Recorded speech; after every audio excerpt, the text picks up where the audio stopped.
Hoje vamos explorar o início de uma das obras mais ricas e simbólicas da literatura bíblica, o livro de Daniel. O material que estudaremos nessa série é baseado no livro de Segredos de Daniel do teólogo Jacques Docan, uma das mais respeitadas análises acadêmicas do texto.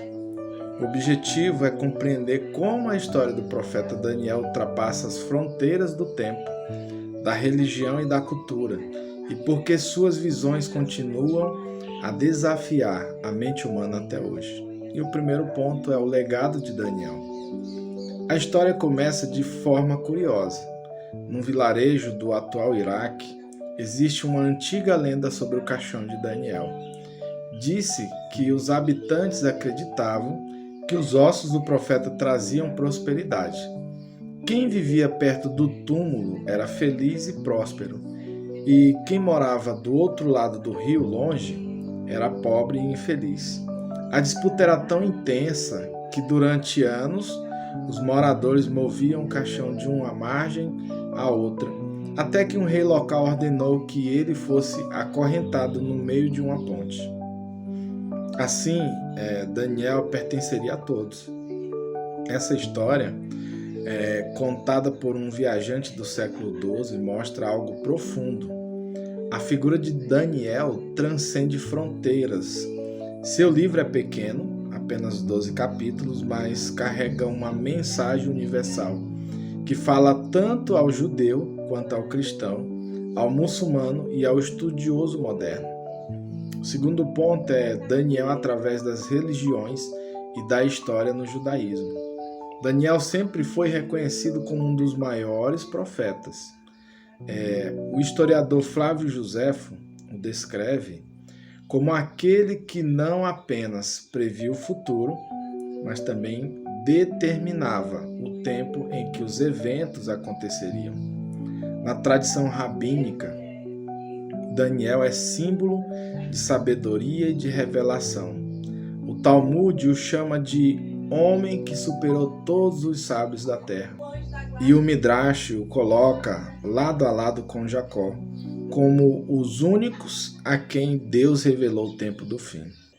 Ao longo da história, estudiosos judeus como Maimonides, Rashi, Nachmanides e Abravanel analisaram Daniel, tentando descobrir a data da vinda do Messias. Mais tarde, filósofos modernos como Franz, Abraham, Herschel viram nele o profeta da esperança e o profeta da oração. Na tradição cristã, Daniel é um pilar profético. Foi a partir de suas visões que os primeiros cristãos formularam suas interpretações sobre o Messias e o fim dos tempos. Teólogos como Hipólito, Jerônimo e Tomás de Aquino estudaram o livro em profundidade. Durante a Reforma, Lutero e Calvino escreveram longos comentários sobre ele. E no século XIX, Daniel voltou a inspirar movimentos de renovação espiritual e missionária. Curiosamente, até o islamismo preserva histórias sobre Daniel, o sábio e juiz que serviu ao rei Nabucodonosor. O Alcorão faz alusão às profecias de Daniel por meio da visão dos dois chifres. E durante a Idade Média, muçulmanos chegaram a produzir horóscopos baseados em Daniel, crendo que ele conhecia o destino do mundo. Um terceiro ponto é Daniel, fé e entendimento. Para Docan, ele destaca que o livro de Daniel é, acima de tudo, um livro religioso, mas de uma religiosidade inteligente.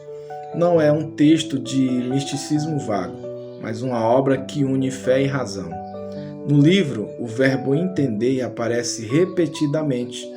Daniel tenta entender as visões, o anjo o ajuda a entender, e o povo de Deus é chamado a entender. Para Jacques Docan, essa é uma das contribuições mais originais da obra. A fé não é contrária ao pensamento, ela o desafia. Ela exige reflexão, estudo e compreensão. Por isso, Daniel fala não apenas ao devoto, mas também ao filósofo, ao cientista, ao artista, a todos os que buscam sentido na história. O quarto ponto é o pano de fundo histórico, a vitória de Babilônia. O primeiro capítulo abre com uma cena dramática. O ano é 605 antes da era cristã. O rei Nabucodonosor da Babilônia invade Jerusalém, sitia a cidade e leva cativo os jovens da nobreza judaica.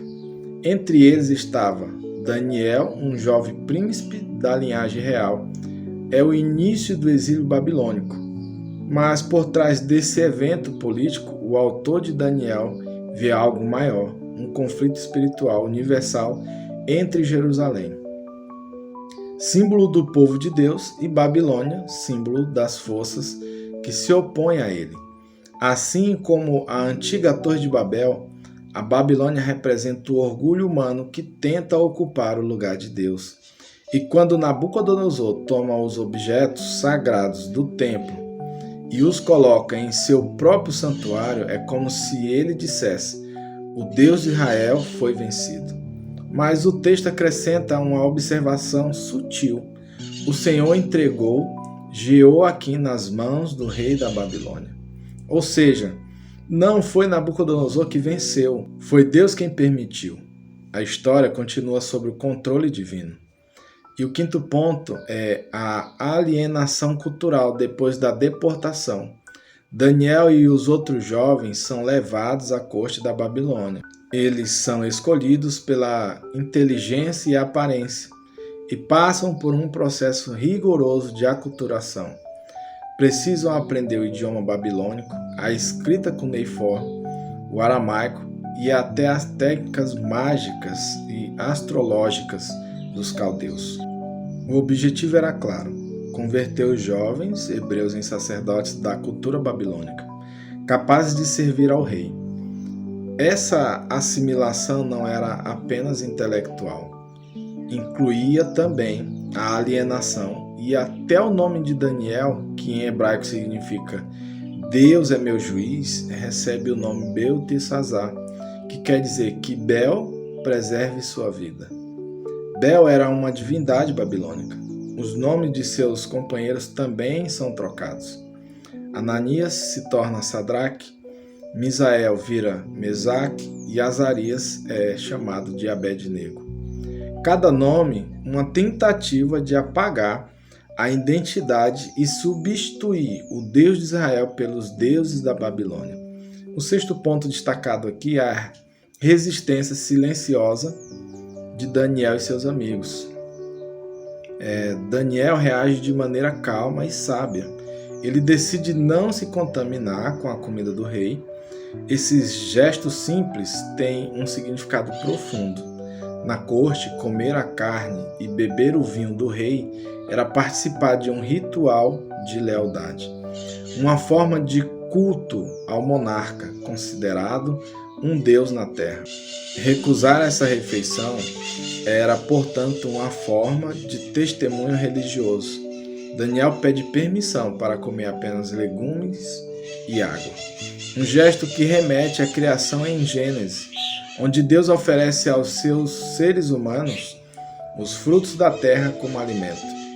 Ao escolher essa dieta, Daniel reafirma sua fé no Deus Criador e sua identidade como servo dele. O texto mostra que essa decisão não o torna um fanático. Ele mantém uma relação respeitosa com o chefe dos eunucos, fala com humildade e pede autorização. Em 10 dias, ele e seus amigos aparecem mais saudáveis e mais fortes do que todos os outros jovens da corte.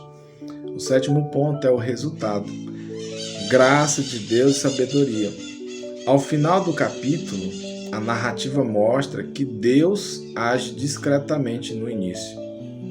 Ele parece ausente, afinal, permitiu o exílio, mas no fim, o mesmo verbo reaparece.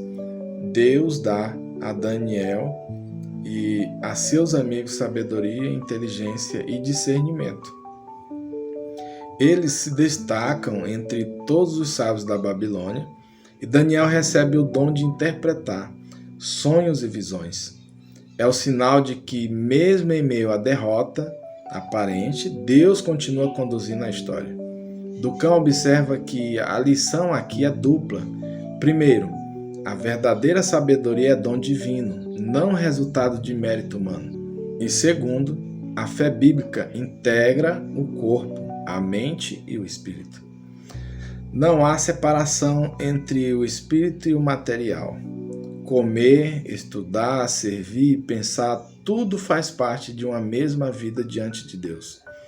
E o oitavo ponto é que eu quero concluir. A vitória de Jerusalém começa na derrota. O primeiro capítulo de Daniel termina com uma nota de esperança. O jovem deportado, o escravo estrangeiro, torna-se conselheiro real. E o texto termina dizendo que Daniel permaneceu até o primeiro ano do rei Ciro, o mesmo rei que libertaria o povo judeu do cativeiro décadas depois. É como se o autor quisesse dizer: aquilo que começou com derrota em Jerusalém termina com libertação. A mão que o entregou também é a mão que restaura. Reflexão para nós. O final do estudo do livro de Daniel, segundo Jacques Duncan, é mais do que uma leitura profética, é um chamado à inteligência da fé. Daniel não apenas ora, ele estuda, entende, pensa e interpreta. Sua espiritualidade é racional e sua razão é espiritual. Em um mundo onde a fé e a ciência parecem inimigas, Daniel nos convida a unir as duas, a reconhecer que o mesmo Deus que revela mistérios também valoriza o entendimento. E que mesmo quando Babilônia parece vencer, a história continua nas mãos daquele que dá, que guia e que liberta. Essa foi uma introdução ao livro de Daniel, baseado na obra do Jacques Duncan, Segredos de Daniel. Na próxima aula, exploraremos o capítulo 2, onde o sonho do rei Nabucodonosor revela o desenrolar da história humana e o nascimento de um reino que jamais será destruído. É isso aí. Se você gostou, curte, comenta, se inscreva no canal e vamos, ao longo dessa série, descobrir segredos do livro de Daniel.